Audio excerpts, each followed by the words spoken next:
Have you ever wondered if someone you know is on Instagram or not, but just couldn't find them using their username because you didn't know what it was and typing their name and family name just wasn't enough?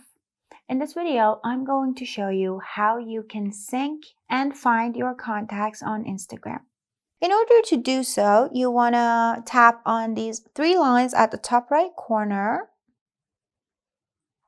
and then you want to tap on Account Center.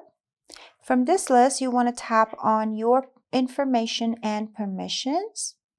At the bottom of the list, you see upload contacts. You want to tap on that. As you can see, mine is toggled on, so you want to make sure this is toggled on. It says connect contacts. So if you toggle this on, that means that your contacts on Instagram will be synced to your profile, and you will probably see them in the suggestions on your Instagram. This way, your contacts will easily be able to find you as well as you them. Hope this helps, and don't forget to subscribe for more.